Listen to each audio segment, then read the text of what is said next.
Subscribe करके bell icon अभी दबाइए, वीडियो के खत्म होने का इंतजार मत कीजिए। Hey everyone and welcome to another video on Ash Movie Talkies। और यार आज हम बात करने वाले हैं एक बहुत ही अमेजिंग मूवी की जिसका नाम है ब्रह्मास्त्र पार्ट 1 शिवा। मैं जानता हूं काफी लेट हो चुका है इस मूवी के बारे में बात करने को, क्योंकि थिएटर में ऑलरेडी बहुत पहले लग चुकी है, बहुत लोगों ने देख लिया है, हजारों मीम्स बन चुके हैं, लोग मजाक उड़ा रहे हैं, कुछ लोगों को बहुत अच्छी लगी है। But there is one thing for sure, कोई भी थिएटर से बाहर आके ये नहीं कह सकता है कि इस मूवी में एफर्ट्स नहीं थे, this movie didn't had something new to offer. लोग इसका मजाक बना सकते हैं, कुछ कुछ चीजों के लिए मीम बना सकते हैं, they want to hate it but they can not hate it, and that is when you know it's a good movie. तो यार मेरा थोड़ा सा डिफरेंट टेक है बाकी सब लोगों से।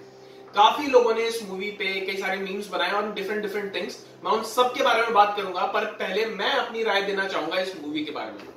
तो सबसे पहली बात ये कि अयान मुखर्जी का मैं फैन हो गया हूं, एंड दैट इज बिकॉज वो एक ऐसा कॉन्सेप्ट लेकर आए हैं जिसकी हम सबको तलाश थी, हम सब इंतजार कर रहे थे। हमारे हिंदू एपिक्स में इतना कंटेंट है कि आप उसको लेकर सिर्फ बाहर आ जाओ एंड वो जो कुआं है ना वो खत्म ही नहीं होगा। सो अस्त्र वर्ष का जो ये कॉन्सेप्ट लेकर आए हैं, this can now go on and on and on.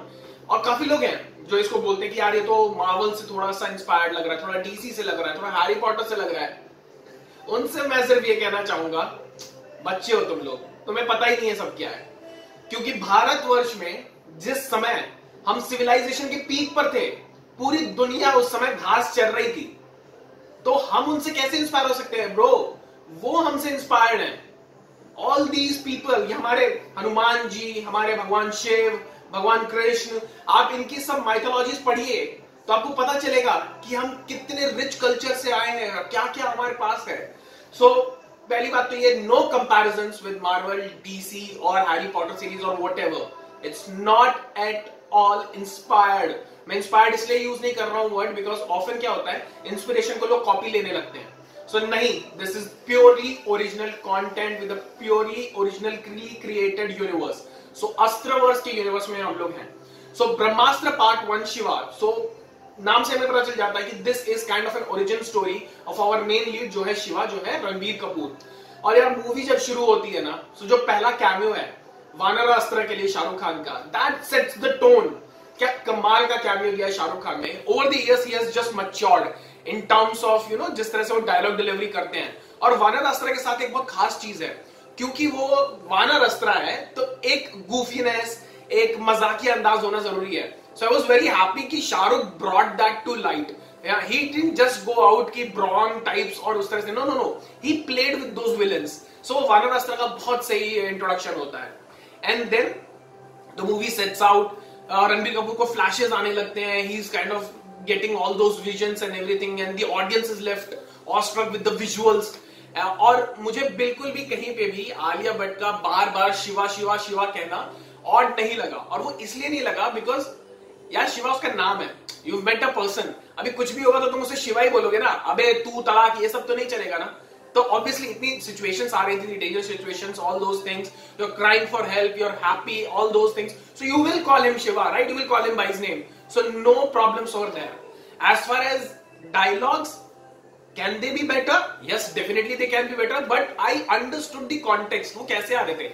C, here is a man, Ranbir Kapoor, who's a young guy, और वो जिंदगी भर आग से भाग रहा है क्योंकि उसकी लाइफ में एक ऐसा ट्रॉमा है, एंड वो आज का बंदा है, you know, he is a DJ. So उसकी जो लैंग्वेज होगी, जो लिंगोज वो यूज कर रहा होगा, वो आज के होंगे। वो इस तरह की बातें नहीं करेगा। जैसे मान लीजिए हम बात कर रहे हैं कि मेरा जो प्रेम तुम्हारे प्रति है वो पारितोष है, यानी कि बहुत शुद्ध है। अब इस तरह की बातें तो आज के लोग नहीं करेंगे। आज के लोग किस तरह की बातें करेंगे? I love you too till death, till death do us apart, like these kind of slangs and lingos, और इस तरह की बातें होंगी। Like for example when he meets गुरुजी, तो वो बोलता है कि यार अगर मैं गुरुजी के बारे में सोचूं तो मुझे लगता था लंबी दाढ़ी होगी, लंबे बाल होंगे, पर आप तो रॉक स्टार निकले। That is exactly how people will talk today, right? If someone is like great, हम क्या बोलते हैं? अरे क्या डूड आदमी है तू, right? लेकिन अगर पहले आप इन्हीं लोगों से मिलोगे जो बहुत ज्ञानी, बहुत कायदे के लोग थे, उनको क्या बोलते थे ना, सन्यासी, उन्हें गुरुजी बोलते थे।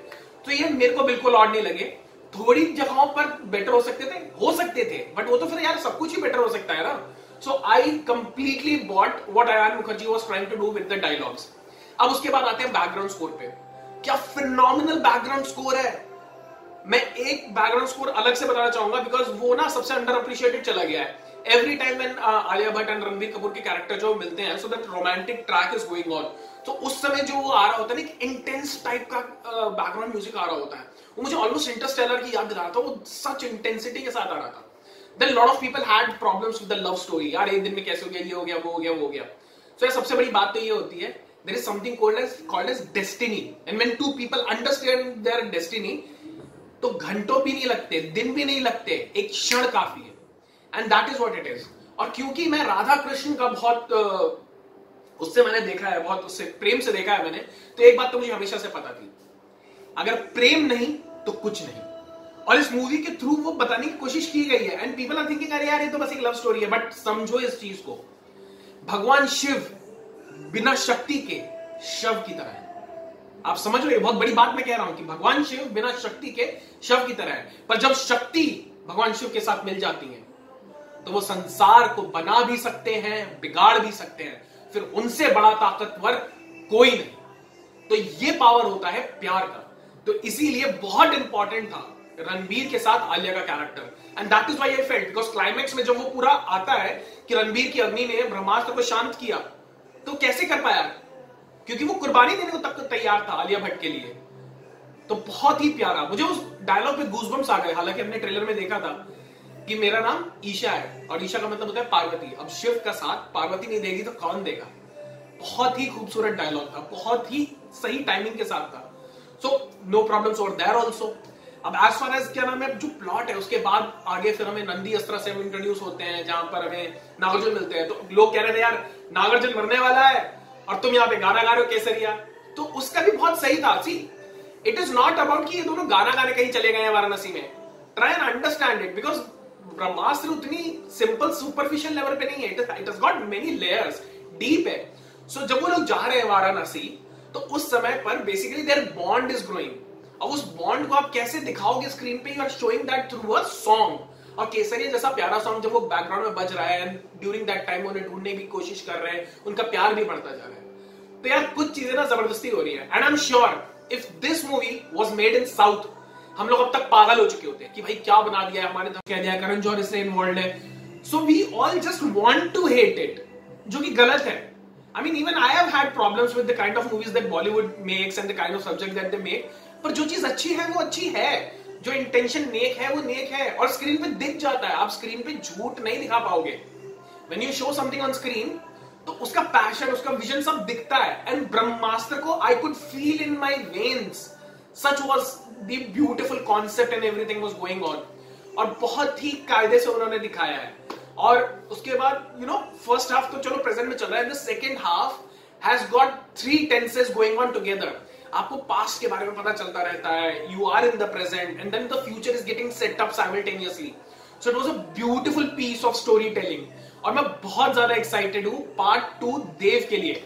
आई नो मैंने मूवी के बारे में इतना ज्यादा आपको नहीं बताया, because I was mostly addressing the kind of controversies और जो ये मीम फेस्ट चल रहा था। बट ट्रस्ट मी, किसी की मत सुनो, थिएटर में जाओ, ब्रह्मास्त्र को देखो, 3D में देखो, क्योंकि 3D में इसका और भी ज्यादा यू नो मजा आ रहा है देखने में। Because I saw it in 2D once and then I saw it in 3D। और जब मैंने 2D में पहली बार देखी थी ना, मुझे लगा नहीं था कि मैं दोबारा ये मूवी कभी देखना चाहूंगा। I felt it was a one time good watch, but then slowly ना movie started growing on me. और उसके बाद जब मैं 3D में जाके मैंने देखी, तब मुझे लगा कि नहीं, this is one of the best to come out. Because I am telling you, RRR, KGF, जितना बिजनेस उन्होंने किया था, it deserved to do that kind of a business.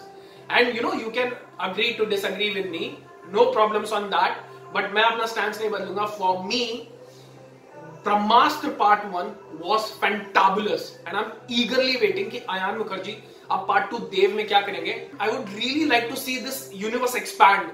हर एक अस्त्र की अपनी ओरिजिन स्टोरी, हर एक कैरेक्टर की अपनी origin story. This really can be ours, you know, जैसा उन लोगों के पास मार्वल और डीसी वाला वो है ना पूरा universe, this can be our universe which can go on for 30-40 years, you know, generations can talk about it. So thank you Ayan Mukherjee for giving us Brahmastra.